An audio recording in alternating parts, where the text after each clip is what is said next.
Once around the park, James, and don't spare the horses.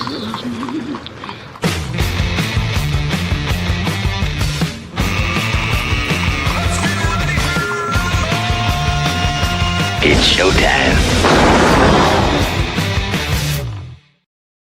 Here we go. It's the penultimate daily of On the Ledge, your Ontario Politics podcast before Election Day. So here we go. We will be doing a podcast tomorrow just to sort of set the day, and then we'll wrap things up on the 28th. And just to kind of sift through the entrails that have been the campaign for the province of Ontario. So welcome in. It's good of you to join us. And for those of you who have been following us on YouTube, lots of really great comments lately, particularly on this show. But also, if you haven't seen it, sat down with retired Major General Scott Clancy. He was the former Director of Operations at NORAD at the end of his career. He has some pretty interesting insights into this whole question of what Trump is up to, our Arctic sovereignty, Arctic security. Those are two different things. If you get a chance, you might want to pop into Now and Next in the YouTube channel. Just check it out because it has really inspired a whole lot of interesting insights from those who've engaged with the show. And if you do see something you like, go to my website, davetrafford.com. And we're encouraging you to offer up your talkback message. You just push the button and you're there, and away we go.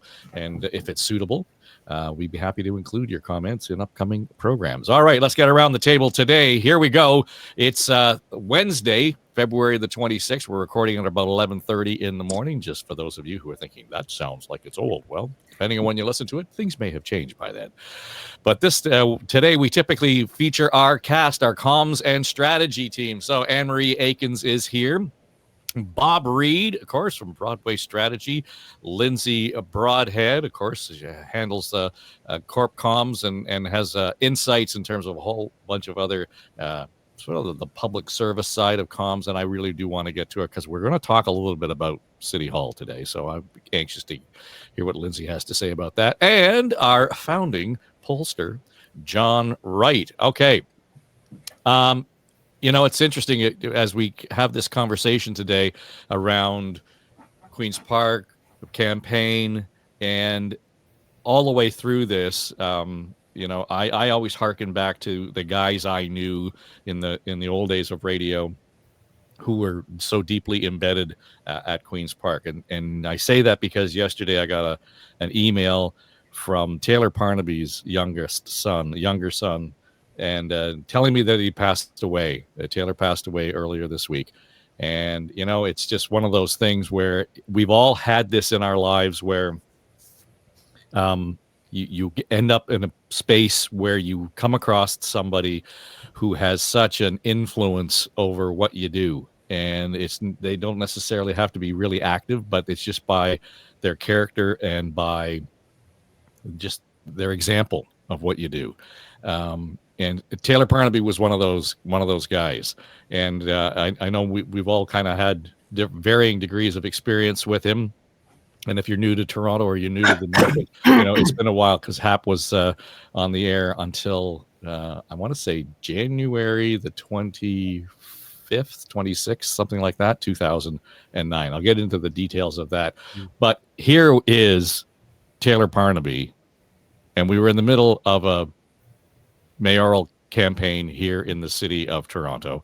And Hap was famous for his 10 to 12 news and commentary, which was started by Gordon Sinclair.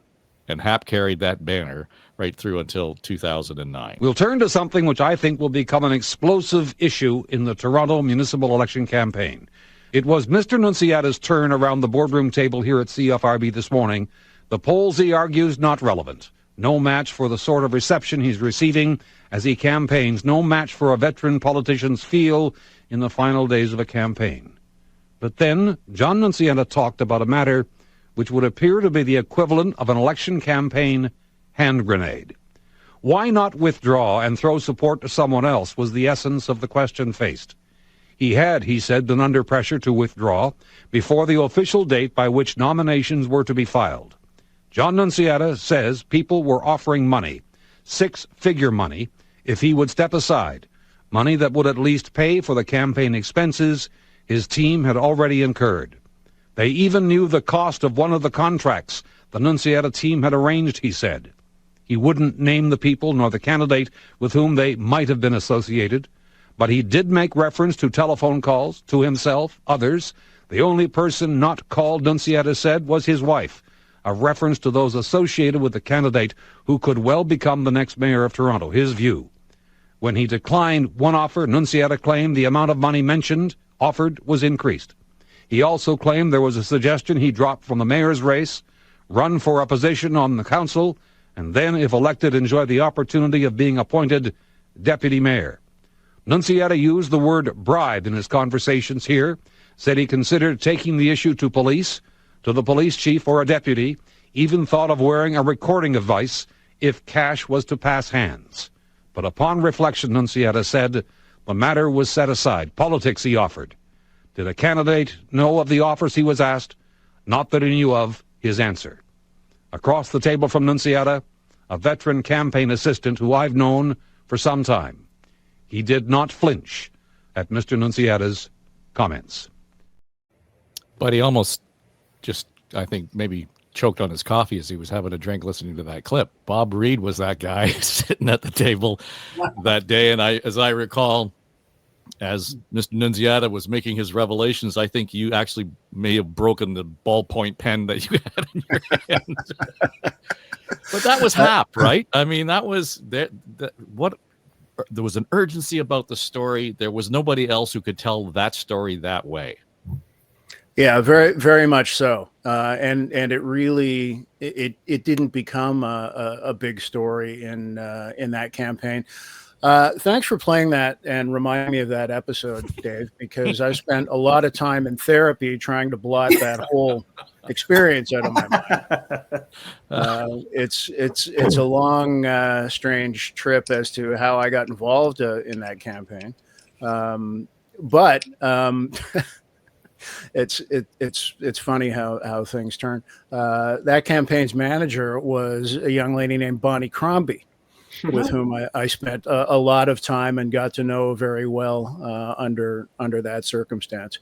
But yeah, that was Hap being able to take what was really a convoluted, twisted, and behind the scenes kind of thing that was not supposed to be talked about in front of a media audience, let alone the assembled team of News Talk 1010 around the boardroom table, because we had discussed it internally and said, with a lack of hard evidence, it's a mistake to even raise this publicly. But for some reason, the candidate had other ideas. But back to Hap Parnaby. And I appreciate him not naming me in the broadcast clip. When I first started in journalism, I worked for a radio news service that was a competitor of BN, Broadcast News. We're a wire service and audio service for a network of radio stations, subscribing stations across the country. So my job was to write wire copy and cut clips and send them out by satellite. And we were, shortly after I started, acquired by CKO, which long in the tooth radio listeners will remember was a brave, I would say before its time, and kind of handicapped out of the gate attempt at doing a brand new concept in radio, which was all news all the time. And this was long before 680 in Toronto and all of those other Rogers stations adopted that format. Well, Hap Parnaby was the editor-in-chief. He was the boss of CKO when News Radio was acquired, and we came in and moved into that operation. So that was my initial experience with Hap Parnaby. He was my boss. And then ultimately that operation folded. People went into the wind. I developed a relationship with News Talk 1010 and started spending regular time in the halls there. and would have the pleasure of seeing and chatting with Hap Parnaby. And I was astonished because he would buttonhole me on an issue of the day and say, I really want to get your take on this. What do you think is going on with? And he'd lay out an issue of the day and give me his theory, but he really wanted to hear my thoughts. And I'm like, are you freaking kidding me? Hap Parnaby wants to know what I think about this. Yeah. But he did. He really cared. He wanted people's opinions. He canvassed everything. He distilled things into such a way that were so accessible for the listener. And he had that unique talent. I mean, storytelling was a natural gift of his, but he could make anything interesting and anything pertinent for people who probably didn't give a rat's as to what the topic was when he introduced it. But by the end of what he had to say, he had you. And then, of course, the Tattered Little Datebook was such an iconic piece of broadcasting every weekday in that noon hour. It was not to be missed, and it was always something that either taught you something or brought a smile to your face and made your day a little better. So Hap Parnaby was one of the greats and a friend and mentor of mine, and I will absolutely miss him like so many of us will. Yeah, the Tattered Little Datebook, John, always reminded me that was Hap's equivalence to Paul Harvey's The Rest of the Story. Yeah, and even the reference to Paul Harvey, I was talking last night to somebody who knew Hap, and I mentioned that. I mean, Hap doing the noon news was the equivalent of Gordon Sinclair having that slot for those many years and doing, his Tattered Little Notebook was always one of the most interesting storytelling pieces. It's interesting for me because I had an 18-year professional relationship with Tayler. News Talk 1010 was the first place that published that did our polls. We were owned at the time by Southern News, Angus Reid, and Angus eventually bought the company back. But the Angus Reid label was all through radio for the first 5 years. We had no print presence here because Southern didn't have a print partner here. And so I was, as you know, I was in that newsroom, with Dave Agar, with John Donaby, John Stahl, Dave, Deborah Hurst, I think, was there, even Avery Haynes at one point. So I would come in to do the morning news on a pole and walk around that newsroom table where Dave Agar was on one side and Hap was. And what was incredible about Tayler Parnaby was his affability, his sparkle in that eye. He was a wonderful human being. That entire group came at a time when CFRB was a potent news force. People today who are growing up wouldn't understand how important it was because they dug for stories, they got stories, they broke stories.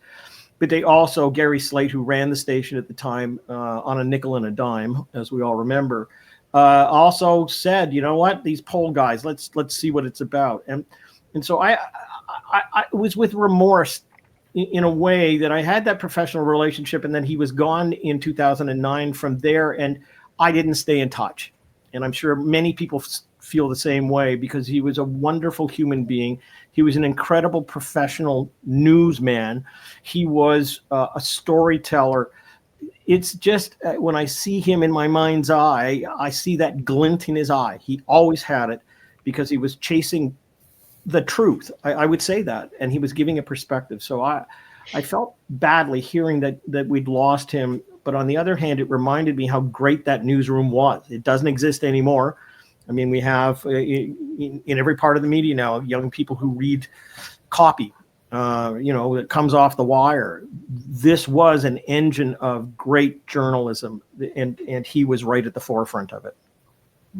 There was a program we used to have at CFRB in the day, and when I was there, it was called the Summer Beat Reporters, and when it was first initiated, it was called the Good News Reporters. And there are some really interesting people who went through that program.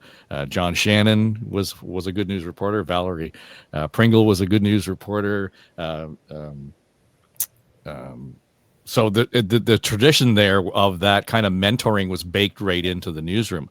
And I was on the radio this morning with John Moore, and we were talking about Hap and all of our reminiscences. But I said the key for me, and you alluded to it, Bob, was the mentoring that he did just by his presence. And I don't say it was passive; it was very active. And I recall his legacy right now in the form of Mark Carksole. And Mark is the breaking news reporter on the CBC News Network. And I hired Mark out of Humber as a summer beat reporter. And his first full-time day on the job was at Caledonia. And we had the blockades with First Nations blockades there, and they were ripping up the roads. And I kind of put Mark in there to sort of mind it on a weekend. And he was in there by himself, and then Hap came along, and all hell broke loose. And to this day, Mark recalls that as being the formative, point in his early career, because he and Hap Parnaby teamed up. They were the only two guys there. They told the story of what was going on in that community, and it was a difficult story to tell, just given the nature and the tense nature of the story. But he won an Edward R. Murrow Award, and Hap was the first one to, and they both won it, but Hap was the first one to really give Mark a pat on the back and well done. And to your point, Bob, he was always interested in the contribution of others on the team, And I think, John, to your point, when those young reporters came into that newsroom, I was able to look around the room, and I said, I know you're having a great time at Ryerson at the time, or Humber, or Seneca, or Centennial, wherever you're going to school, and keep doing it. You're doing a great job, because that's why you landed this job. But there's 1,000 hours of experience in that room right there. Mm-hmm.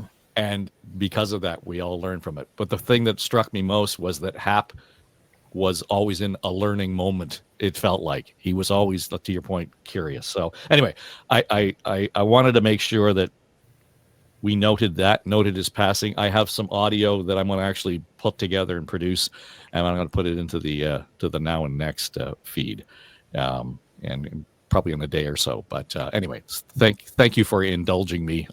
The memories of Tayler. The one thing that he did when he signed off, he would say, take care and thank you for your time. And that was Hap. Right. Yeah. But I also remember that anytime I would go out on an assignment, and if it was on the road, big story, he'd just look at me and say, good hunting. And that's how he looked at it. Right. I mean, so it was all really passionate and digging in. So anyway, thank you for that. I do want to get to the provincial campaign, but first, all of this nonsense about the mayor of Toronto not really being up to speed on the snow clearing here in Toronto over the last 2 weeks. I'm looking out the window right now. It's mild. Everything's melted. Lindsay Broadhead, when the mayor stands up and says, well, they told me it was cleared, they told me it was plowed, and we're going to argue over the nuanced difference between plowed and cleared. It turns out, all I'm hearing is the mayor throwing her staff under the bus again, and this isn't the first time. No, it's not the first time. I really wrestle with these questions. I worked there, and I always want to take the higher ground with regard to the political side of the house as well as the city staff side of the house. My experience was that the city staff, despite what they need to wrestle with constantly about being, the bureaucratic arm, work their tail off. And they work their tail off running in 12 different directions. Those directions and these are all things that even if you know about it academically, it's very hard to understand until you see it happen. They're being asked to do studies, produce reports going in 20 different directions from the whim of the politicians. That is their job, right?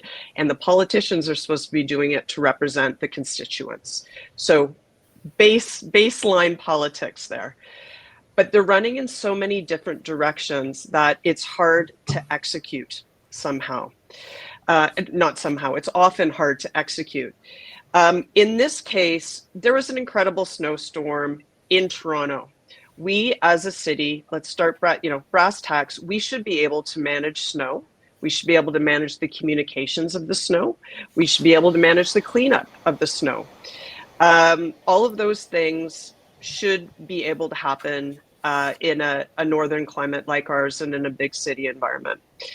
The idea that the mayor's office does not know what is happening is a farce, respectfully to all involved. And what's frustrating is that this isn't the first turn around this particular argument, throwing the city staff under the bus. It's about the 20th. For Torontonians, who is all I care about in this, it does taxpayers an absolute disservice and injustice to throw city staff under the bus, because what you're doing is you're saying that all those people who are working hard aren't working hard enough for my tax dollar, and that's not actually what's happening. There are faults within the system, and those faults need to rectify. But the senior members of that city service and the mayoral team need to connect better and ensure that they understand what the left and right are doing, and they are in cahoots about how it's communicated. It can't fall down to the city staff. So I'll pause there and happy to talk about it more. But at a certain point, Paul Johnson needs to take responsibility for what his team it is or is not doing, and defend that team. Full carte blanche. It's a very awkward position for the senior executive on the city staff to be in, for sure, because they're fighting bigger political battles. There should be some things, though, that a leader of a team do, and that is stick up for their team. Well, Anne-Marie, I would say that sticking up for your team is also part of the mayor's job in that respect. And that is to say, she has to own it as much or more than her team members do, because we've been talking about this problem for weeks. And all of a sudden, Jesus has arrived and, oh, how are you? It just turns into that kind of revelation that all of a sudden there's a problem that she didn't otherwise see. I can't understand how she could not have understood what the issue was, the depth of the problem, and the intensity of the anger among people who live in Toronto. Oh, absolutely. I think that leaders, good leaders, strong leaders always take ownership for things. And she didn't. She didn't from the get-go. One is she kept saying, it was this whole business about the city's going to be ready. The city's going to be ready. The city's going to be ready. And then we had the first part of the snowfall right on schedule, exactly when they said it was going to happen. And I noticed on the day or two in between the two snowfalls, nothing seemed to be happening in the city to clean up the first round of snow. And then the second big round of snow hit, and it did exactly what we thought it would do, which was it was a mess in the city. So unless she was reporting from her basement and hadn't been outside at all, you couldn't help but notice that the city was a mess and that the sidewalks weren't properly plowed. And if a sidewalk was plowed, it then ended in this huge mound of snow and you couldn't go anywhere. It was just a mess. And clearly the contractor wasn't doing what they were supposed to be doing, or the contract is so bad that they don't have to do what they were supposed to be doing. So I think city staff had to recognize that, and I know they sent them out there to the media 2 at a time to talk to the media. But what I didn't hear from them, and it is a difficult communication skill that has to be taught, but I didn't hear this from the mayor, most importantly, and I didn't hear this from our senior staff, is a solid understanding of how upset people were and how pissed off people are that they can't leave their homes if they were seniors or disabled. There wasn't an appreciation for that. There was this sense of, we kind of get it, but there was no apology. There was no true understanding. And they all could have learned from Hap, because I didn't know the man and I didn't work with him, but he told a story from a place of, from the trenches. He didn't take for granted, he didn't, read a city report and say, this is the truth and I'm going to talk about this. He wanted to go there. I remember during 9/11, he was the one of the people that when I went into journalism later in my life, to follow, to understand, of an appreciation of how to tell a story. And as I said, they could learn from that because he told it the way people were actually experiencing it. And I think that's something that's a failing in Olivia Chow's office. I think they don't have the experience to do that. But also, I think for city staff, they need to have the freedom to be able to apologize. Even if you think the contractor did everything right, it's still the way people are feeling and what they're experiencing on the ground. And you need to apologize for that. And it was way too late. People don't accept it when it's way too late. And it comes couched in excuses like it's the staff's fault. Bob, she didn't call in the Army. No, she didn't. And she made a bad joke about that early on, trying to, this isn't that big a deal was what I took when I heard that. And I mean, the ladies have nailed it. There was no ownership taken, no responsibility, no empathy, no understanding of how bad things were for anybody with mobility issues, or even moms trying to push a stroller through the depths of the snow that were on the sidewalks that were supposed to have been cleared. But the biggest thing for me is this sense of she didn't get it.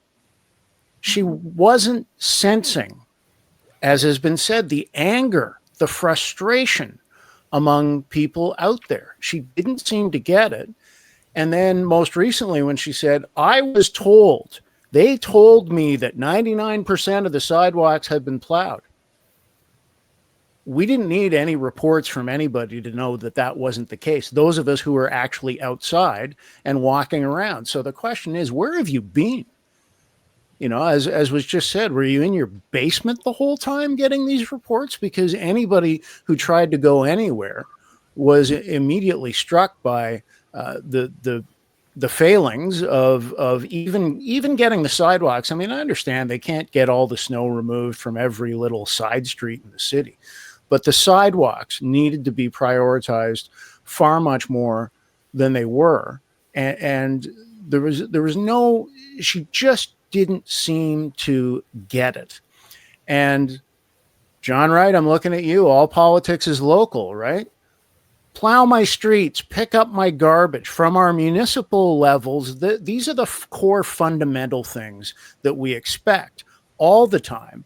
And then now, having come through 2 high tax increase budgets, where we've been told, if you want to have good services, you just got to pay for them. It's as simple as that.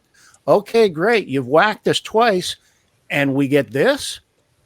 That's underpinning everything as well. So just colossal failures in reading the room, in understanding the frustration, and recognizing that there were serious problems here that ownership needed to be taken of.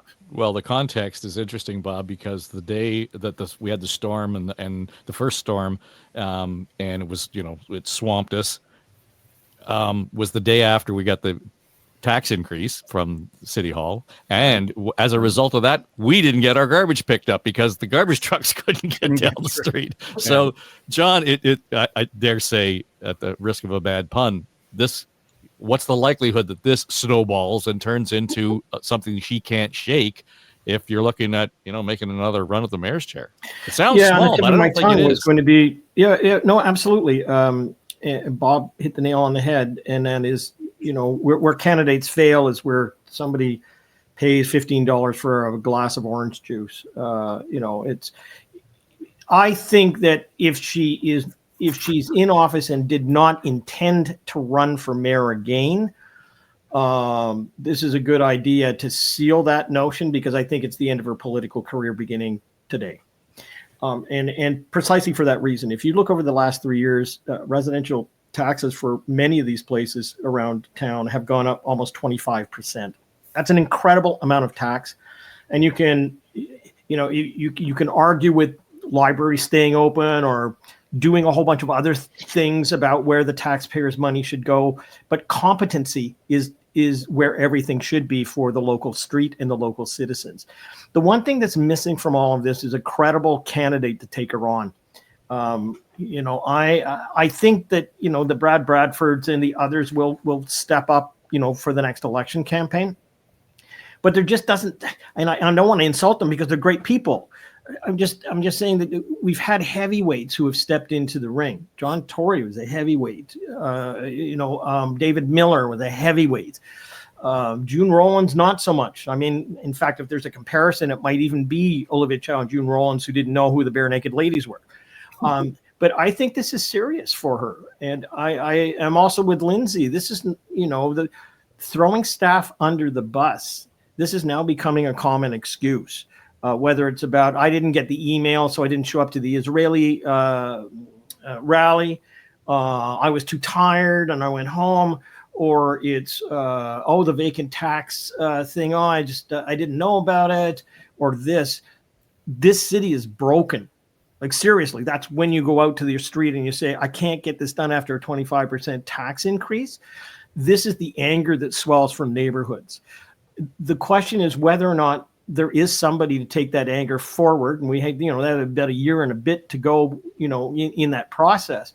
But you kind of take a look at the interim mayor, and when Tory stepped aside, there was Jen McKelvey from Scarborough. I know she doesn't want to be mayor, but it's kind of like, yeah, well, I would consider her a fairly heavyweight political force in this city if she wanted the job. So then the next question is, well, who's going to be the standard bearer for the Liberals and the Conservatives here? But I think, to Bob's point, I think Olivia Chow's political career ended this week, because it will now become a symbol that after 25% increase over these past few years, you can't even get a shovel in the ground to clear a street. And I think that bodes and traffic congestion downtown, it'll all be linked together. Why? Because it all affects us as neighborhood people. And this is where this politician has fallen down. Well, I'm just going to throw it out there and suggest we start a draft Tim Hudak movement. Absolutely. And he'll be on the show tomorrow, so we'll put it now. I know he listens to the radio version, so Tim, we're coming for you, man. Yeah, he'd be a great force. All right, so here we are. We're coming down to the final few hours of campaigning as we record this. And Lindsay, we've talked a lot about the juggernaut that is the Tory campaign. And say what you will about whether or not it was a necessary election, whether it was, opportunistic. I think that all of this has proven to be a case study in how you take advantage of the moment and take it to your political advantage. Of course, it's opportunistic. So we're going to get the government, as we've discussed, we're going to get the government we deserve, and it would look like another majority or a larger majority for the Tories. Just over the last 4 weeks, your takeaway from what we've seen, and considering it looks like fairly low voter turnout in the advance polls and so on. Yeah, on the whole, this has been a campaign that's reiterated the leadership of Ford, the leadership of his team, and how he's quite deeply entrenched in the province already. Not going to be moved. There are so many items, whether they're the big ticket, healthcare, congestion, transit, all the items that are heavily provincial for his files and his team. So many examples of where those services have diminished, failed. None of that has hit him.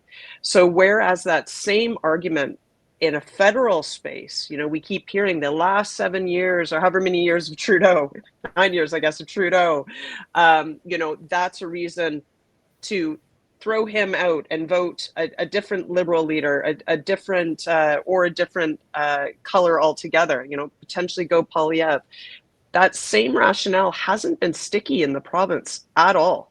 And I think it could be easily argued that the files are as challenged and touch closer to home, going back to the local argument that we were just considering. So Ford is a force in his populist approach. He's hard to tarnish, no matter what is thrown at him. It's been interesting. So parking Ford aside, it's been interesting to see the NDP Liberal battle. Everything that we've said disparagingly on this pod against the Liberal brand or the Liberal candidacy in Bonnie Crombie has kind of turned, frankly. Like, I feel that the strength that Bonnie showed, and at different points, observers on the show are saying that she's too hot, too much. I think it's been able to resonate with who it needed to resonate with. So no doubt for people who are voting NDP or PC, it didn't land well, but it didn't matter. I think she cut through to the potential Liberal votes well. And that's going to mean that they are going to achieve official party status and move forward. The big question there is, will she win her seat?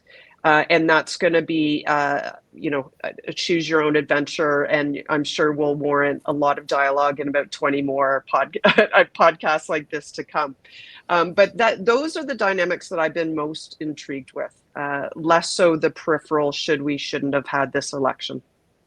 Yeah, Anne-Marie, as Lindsay describes it, there's almost a reset or a realignment in our political landscape. It has less to do with the election than it does with sort of recalibrating where we are as voters across the province, because for the most part, the result is only reinforcing the idea that we didn't really need this election. He's already got the mandate. But it's readjusting where we land vis-a-vis, issues one way or the other, so that we have, the Liberals and the NDP back in more of what would be their traditional stomping grounds and beating the hell out of each other while the Tories are sitting on the sidelines. Yeah, I think the thing that stood out for me, other than the fact that we didn't need this election, but that stood out for me, kind of two things. One is the reason that we're in an election because of the tariffs and the Trump fears and so forth. And that's all people can think about is how afraid they are. And fear is a very powerful motivator. It really is, much more than anger, much more than happiness. It is a very powerful motivator, and that's all people can think about, and it's distracted us. So he called this election to capitalize on that fear, and he has successfully kept the topic on that fear rather than all of the other things that we're angry about and we're disappointed about, and his failings and so forth. He's kept it on that, and so he'll get another majority government. I think he's not going to have an easy ride for 4 years. That's my far ahead, because I think there's an RCMP investigation just about to come out. I think there are some nasty things that I doubt he'll even be able to survive for the next 4 years. However, the Conservatives will. And I think one of the ways he did that was the same playbook he used the last election, which was don't talk to the media, limit who talks to the media. And that extended to Conservative candidates weren't allowed to go into local debates. And Ford it didn't even sit down with News Talk, who all the other leaders did sit down with, and who should be looked at as somewhat friendly, but he didn't even do that. So I think that's what he did sit down, though, however, with American media to talk about, again, our fear about Trump. And he's capitalized on that, an issue that really isn't in his purview, but he capitalized on the nonetheless. And that disappoints me about the not talking to media because it affects our democracy. It is important that our leaders be accountable not only to each other, and why we need a strong opposition. And I'm feeling a little more hopeful that we will have an opposition. But it is to be accountable to the media, which is the public. So that disappoints me terribly. It is just like what's happening across the border about limiting reporters' access, and that we should be all afraid about that, because that's what the future is. And I will give you last time when he won by not talking to the media, what followed over the next 6 months was a silencing of his public agencies as well. That extended.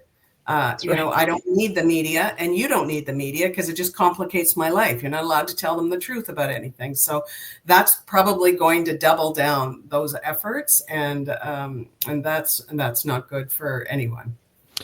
Bob, at the end of this next mandate, and the premier sitting in the chair, he'll have been premier of the province for 11 years, which is in and of itself, probably a surprise in most political careers. Yeah. But it also occurs to me that we're seeing probably the emergence of the big blue machine 2.0. That they're, to Anne Marie's point, with or without Doug Ford, he has rehabilitated this party in his own image. And when in fact he leaves, there's still a lot of strength and, core support for the party itself. It's not necessarily just the Doug Ford thing going on. Very much so. And with all due respect to our friends John Tory and Tim Hudak, this is a much bigger, much more well-oiled machine than we've seen in quite some time. I would say not since the Mike Harris era have we seen an Ontario PC party as strong and as well-organized and as disciplined as this one is. With respect to the election call and the framing and everything that goes with that, I was with those who, before the election was called and the speculation was rampant, I was sort of leaning on the side of, I don't know that this is the right time, but I've reversed on all of that. This was absolutely the right time for Ford to pull the plug. It was absolutely the right ballot question. And his opponents have tried to reframe it as this is an unnecessary election that shouldn't have been called. There's no traction on that. There is traction on the way they framed the ballot question from the outset. And that is, who do you want leading this province to deal with Donald Trump? Mm-hmm. And Anne-Marie, I will disagree with you when you said the tariffs are not within his purview. Of course they are, given Ontario's direct trading relationship with the United States, with all of the states where we are their largest, outside the U.S. trading partners and all of that. This is definitely germane to being the Premier of Ontario.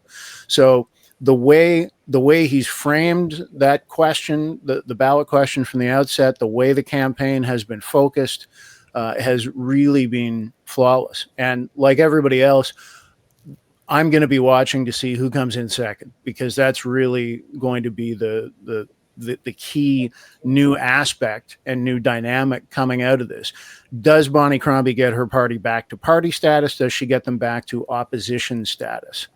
And I think there's some definite momentum towards that. I think Bonnie's also benefited from Trudeau's resignation and the negative heat coming away from the Liberal brand writ large, that now suddenly the Ontario Liberals aren't so bad anymore because Trudeau's gone, even though he wasn't really directly connected with them. So that dynamic comes into play as well. So there are going to be a lot of interesting things to watch, and voter turnout, by the way, when the ballots get counted.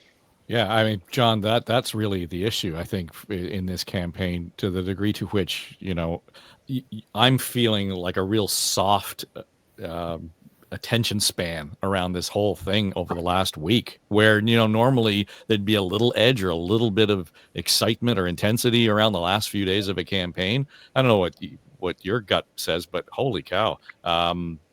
People are looking at it like, okay, this is baked in. And maybe, to Bob's point, I don't have to go and vote. It's already predetermined. Yeah, I think that's a real concern, not just for Doug Ford and getting the vote out, but for everybody, and especially depending upon weather and where you are in the province. But I will say this.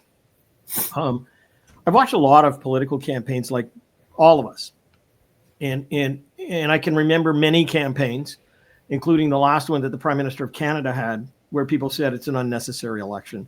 And in fact, going into most campaigns, you've got 40 to 50% of the public who would say that, maybe even more. The fact of the matter is we're here. And I have to say that the campaign ballot question that was run tactically hit the sweet spot. Not only did it hit it at the beginning when Trump was raising some of the issues, but it hit it again about 3 weeks into it. And then Trump has said it's coming right after the election campaign anyway, like by the date. So they've ridden this whole thing. And I can't think of anything more existential to so many countries at the moment than the threats of what are coming. When you have the Bank of Canada, the head of the Bank of Canada sit and say that we could be in for a permanent restructuring of this country, that we could lose 8.5%, I think it is, of our productivity or GDP measurement. I mean, we're going to have a huge hit on this. Part of it was, the power of taking politics to ensure longevity. Yes, let's take that for granted, that's what you do in politics. You find the opportunity to extend your ability to have power, and they've done that well.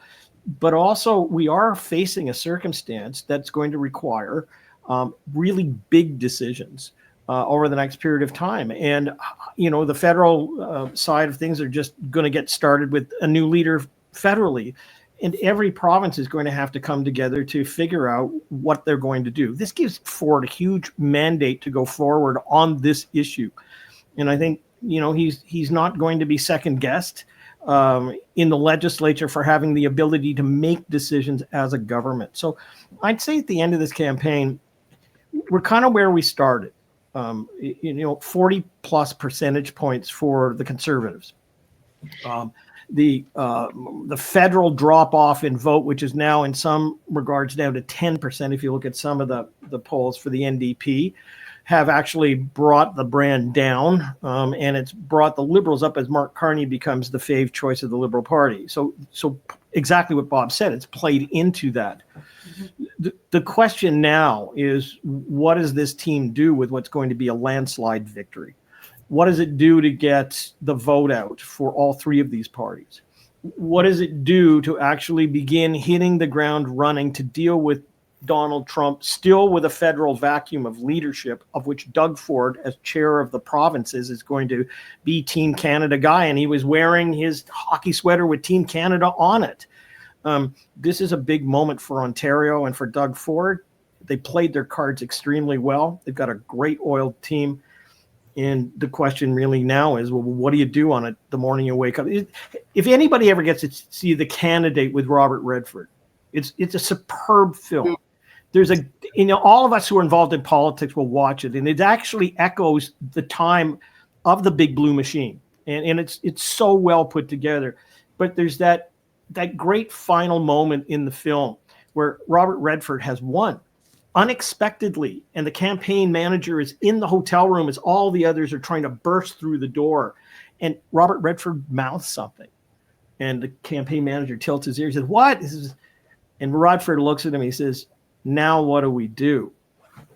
Doug Ford's got to come out of the gate real quick on this. There is no honeymoon. This is get to work, roll up the sleeves. We have a lot of work to do, and I think that's what we all want to hear going forward. Well, and we always say, watch where the leaders are to get a sense of where they are in their campaign. And Tim Hudak has commented on a couple of occasions over the last few weeks. Doug Ford is an incredibly competitive guy, even among politicians. So I note today, Southwestern Ontario makes sense, sort of that fight with the NDP. And he's talking to, a lot of auto workers, et cetera. But he's going to finish the day in Mississauga, East Cooksville, which happens to be where Crombie is running, right? Yeah. And he's going to go hard in there. And, again, there's a bit of a twist. And the final step in the campaign, he's going to be in her backyard. So I think that's going to be the real issue, is to watch what happens, particularly in Crombie's backyard, especially. All right, so let's leave it there, and we'll get to when we reconvene in a couple of weeks with the cast. We'll get a sense of how quickly they jumpstart this new mandate, and away we go. Anne-Marie Aikins, John Wright, Lindsay Broadhead, Bob Reid, thank you all. It's been a fun episode, and thanks for engaging in our conversation remembrance of our friend Tayler Parnaby. All right, if you're watching on YouTube, you can actually leave us comments, of course, but I'm reminding you, you can go to our website, davetrafford.com, go to the talkback message, leave us your thoughts on the show. Happy to include them if they're appropriate. Otherwise, you can listen on Apple, Spotify, iHeart, and enjoy. Always love to have your thoughts on what's going on the Ledge, your Ontario Politics podcast. It's the daily edition. We're back at it again tomorrow. It's Election Day.